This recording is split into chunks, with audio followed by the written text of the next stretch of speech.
بسم اللہ الرحمن الرحیم الصلاۃ والسلام علیکہ یا سیدی یا رسول اللہ وعلی آلک و اصحابک یا سیدی یا حبیب اللہ الصلاۃ والسلام علیکہ یا سیدی یا رحمۃ للعالمین وعلی آلک و اصحابک یا سیدی یا خاتم النبیین۔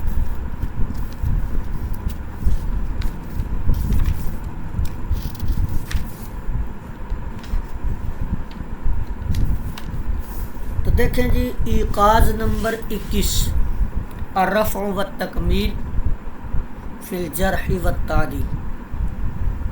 ایقاظ نمبر 21 یہ فی بیانی خطتی ابن عدی یا خطتی ابن عدی فی کتابہ الکامل۔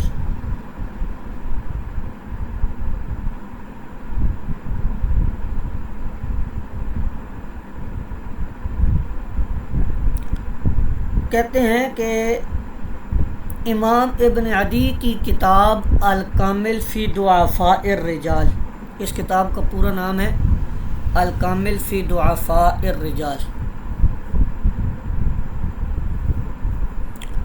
اس میں آپ کا منہج اور اسلوب کہتے ہیں قد اکثر علماء عصرنا من نقل جروح الروات من میزان الاعتدال، کہ ہمارے زمانے میں ہم عصر علماء جو ہیں ہمارے زمانے میں ان میں سے اکثر راویوں پر جو جرح نقل کرتے ہیں وہ میزان الاعتدال سے نقل کرتے ہیں، مع عدم اطلاعہم، بغیر اس بات پر اطلاع پائے، یہ جانے بغیر، علی انہ ملخص من کامل ابن عدی، کہ یہ کامل ابن عدی کا خلاصہ ہے۔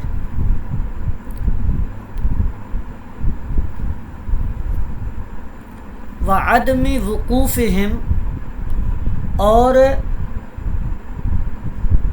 واقف نہیں ہیں کس پر، اعلی شرطہما، ان دونوں کی شرط پر۔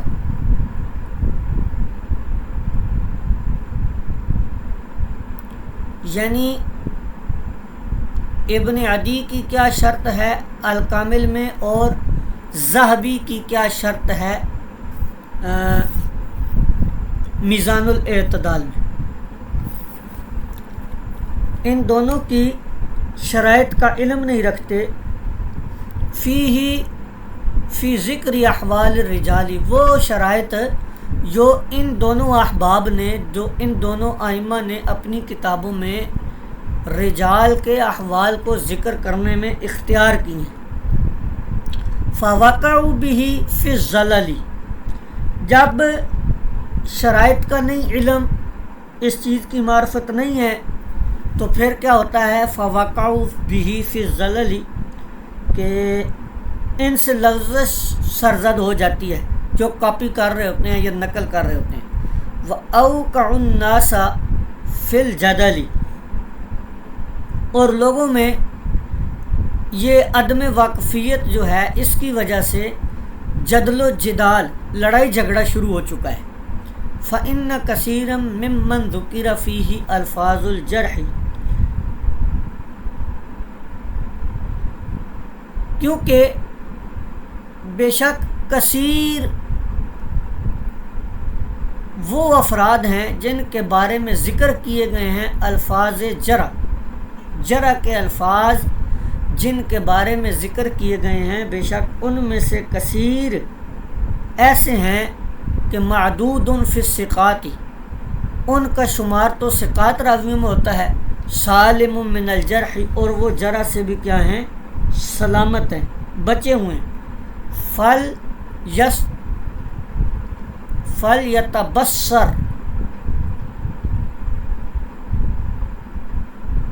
فَلْيَتَبَصَّرِ الْعَاقِلُ، پس عقل مند غور کرے، پس چاہیے کہ عقل مند غور کرے